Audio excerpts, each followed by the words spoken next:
Disclaimer. We are interested in everything and experts in nothing. We enjoy learning, but get it wrong sometimes. We mean no disrespect, and if we mess up, kindly correct us. Let's take this ride together, unless your intention is to cause harm or distress, in which case, with utmost haste, fuck right off.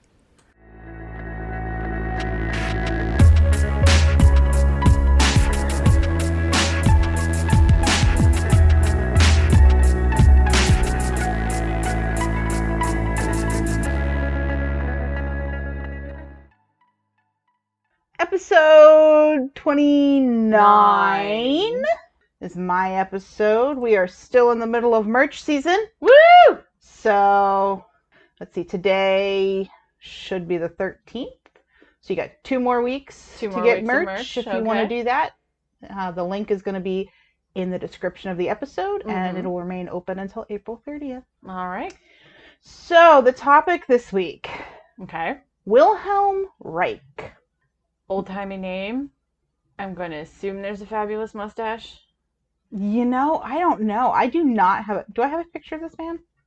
No I mustache! do have a picture of this man. He has no mustache. Oh, I'm sorry. I'm really excited I got a picture of him. Okay, well, who the hell?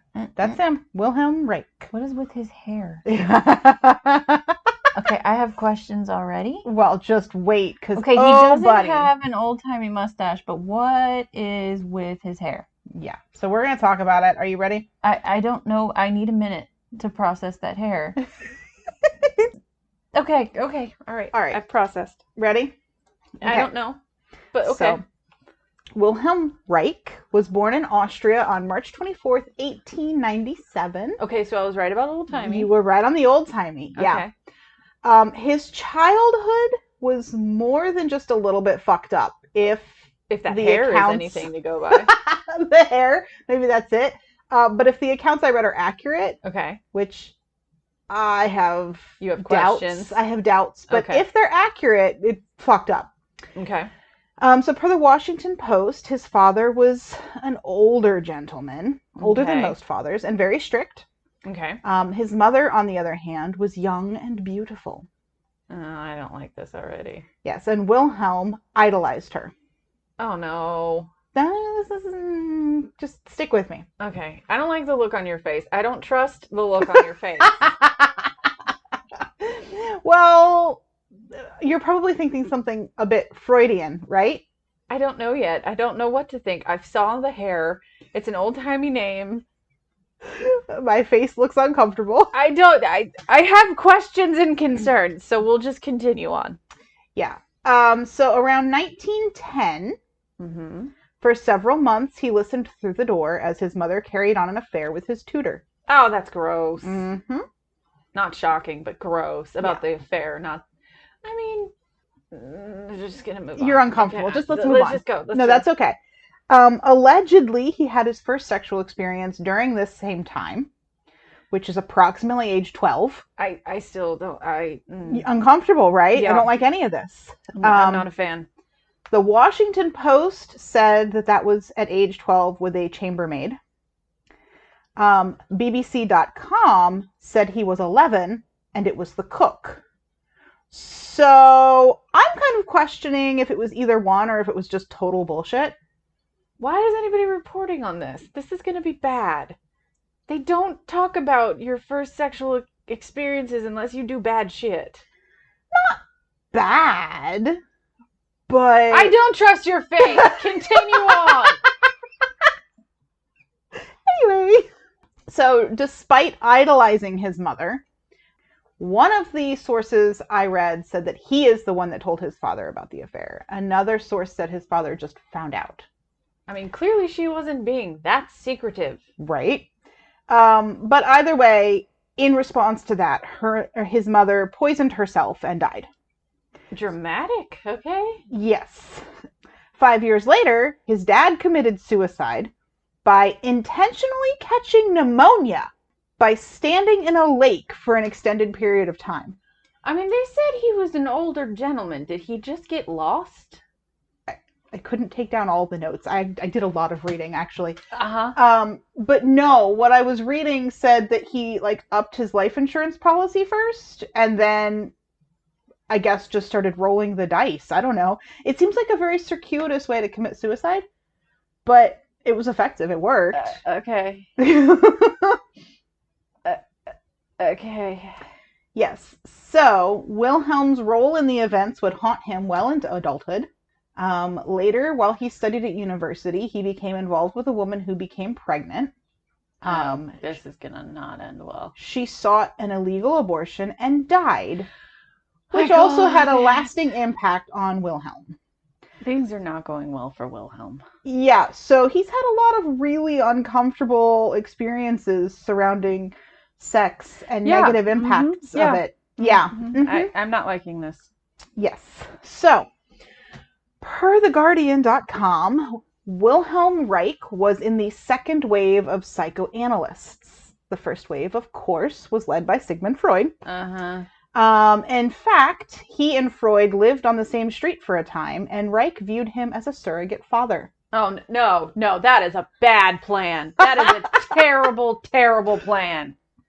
Yeah, so per Britannica.com, he was trained in Berlin at the Psychoanalytic Institute and then joined faculty at the Psychoanalytic Institute in Vienna. Some of what Reich believed, while scandalous in the era, sounds quite reasonable today. Okay. And some of it doesn't. Okay. So, per the Washington Post, and this is going to be now a direct quote, Reich believed that contraceptives should be available to everyone. Hell yeah. That childhood sexuality should be affirmed. That sexual relationships between unmarried young adults were healthy. That young people were entitled to shelter for the purpose of engaging in sex. That abortion should be legalized. And that having children to bind a marriage harmed them. He said that a traditional marriage could not endure because sexual dulling was the inevitable result of close physical proximity to one partner and the simultaneous exposure to new sexual stimuli emanating from others. He predicted that the institution of marriage would be replaced by serial monogamy. Okay. Take a minute, process it. That was a lot. That was a lot. That was a lot. Yeah. So some of it, makes a lot of sense. Some of it I'm like, oh. Exactly. Some of it not so much. Yeah. So, Reich also believed that orgasms were the key to health, and that lack of orgasms led to pent-up energy, which in turn led to sickness and neurosis. I mean... So, as such, he became quite preoccupied with sex as a focus of study. In fact, The Guardian shared a quote from his 1927 study called The Function of the Orgasm, in which he said there is only one thing wrong with neurotic patients: the lack of full and repeated sexual satisfaction. Oh no, this is going to go bad. This is going to go bad really quickly. I don't think it's going to go as bad as you think it is. Okay. But it's still... It's icky, isn't it? Icky. Icky is such a good word. All right. Yeah. So, per goodtherapy.com, in Vienna, he founded the Socialist Society of Sexual Advice and Sexual Research in 1928. And when he moved to Berlin in 1930, he created the German Association for a Proletarian Sexual Policy, which was shortened to Sexpol. And I literally just included this information because Sexpol is a freaking epic name. That is a freaking epic name because my first thought was, okay, that had to be the longest name in history because German words are very long. Right? And him having to pay for that to be put on the building is probably why they so shortened expensive. it. Yeah, Sexpol. Sexpol. Yeah, and anyway. People probably showed up for the wrong reasons, but then they were like, you know what? He actually has some good ideas. Well, yes. So this is, again, 1928 and 1930 in Germany. So there's this whole other undertone, which I didn't get into, but there was a lot of politics on top of all of this. Yeah. And like, he was run out by the Nazi Party. I was going to say, and he was like, I don't know, there was like fascist involvement, and there was a whole political thing going on at the same time, which I didn't really want to get into. Right. But some of this was freaking hilarious. Sexpol. Sexpol. Okay. Please tell me we're naming this episode Sexpol. I mean, it has to be in there somewhere, I think, at this point. Yes. Anyway, so he posited that there existed a life energy, which he termed Orgon.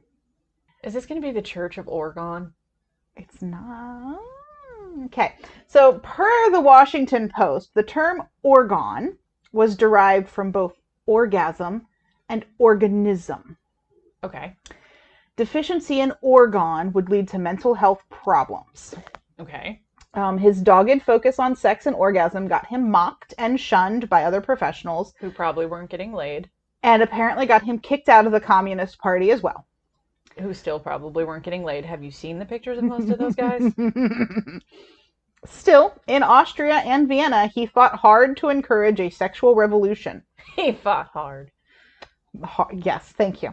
I'm 5. You are. It's okay. We'll move on. Before he was forced to flee due to the rise of the Nazi Party, who opposed his views. And who were fucking evil. Right.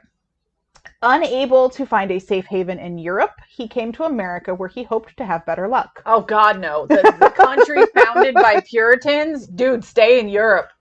Yeah. So, it was a little unclear to me, because, again, conflicting accounts. It was a little unclear to me exactly where he was at the time, either the US or Europe. Mm-hmm. But he invented the Orgon Energy Accumulator, which was a wooden cupboard about the size of a telephone booth. Oh, no. Lined with metal and insulated with steel wool. No, God, no! Reich believed this device had the ability to collect and increase a person's orgastic energy. Oh, no. Leading to improved health. He believed... put somebody in an easy bake oven. It said, feel better. He believed that through this device, an individual would be able to recharge with life force, which he dubbed Orgon Energy. And in doing so, heal cancer, radiation sickness, and basically anything else. Oh, God. He's the snailsman of his time. I knew you were going to make the connection. I knew you would. But, I mean, if you'd rather have a guy saying, please put this radon enema up your ass, or another guy saying, get into this metal box and, like, have sex, which one are you going to pick? Well, by yourself, though, so just have orgasms. Still, I think I would rather pick that than the metal, like, radon rod up my ass. Agreed. So. Oh, God, could you imagine if they both went into business together? Ah! I don't want to know this. So the energy would also help to free a person of their repressions, which were ultimately the cause of illness, and therefore hopefully prevent any future illnesses. So he was like the first free love guy. Yes. He was. He was the father of free love. Yes. He was a psychoanalyst who became the father of free love. Yes, that's exactly who this man is. Reich claimed that the wood in the box would attract the Orgon energy. The metal would trap it, essentially pulling the energy in and not letting it escape. What would the steel wool do? I guess that's what's trapping it. I don't know. Trapping it? I don't know. Look, it was questionable, okay? The steel wool's gonna jimmy it and make it shake it about. Okay. So per Guardian.com, he even managed to get the attention of Albert Einstein. Oh, dear. Per BBC.com, Reich told Einstein that people thought he was crazy, and Einstein replied, I can believe that. Einstein says, yeah, I get where they're coming from. Maybe you should be quiet for a little bit and do some self-reflection. Yeah, there was nothing of importance in that statement. Oh my God, could you imagine was just the hilarious. hair between the two of them? Well, Einstein's hair doesn't... Reich's doesn't even compare to that. No, but the two of them together in the same room, the hair. Oh my God, the follicles. Oh, the follicles. Okay. Oh. So, Einstein examined the accumulator and debunked the device after 2 weeks of testing. It took him 2 weeks. He was very thorough. He probably took 2 weeks just to be nice. Probably. But he debunked it. Yeah. But it was already a craze sweeping America. Yeah, get in this box, which is probably warm from the sun,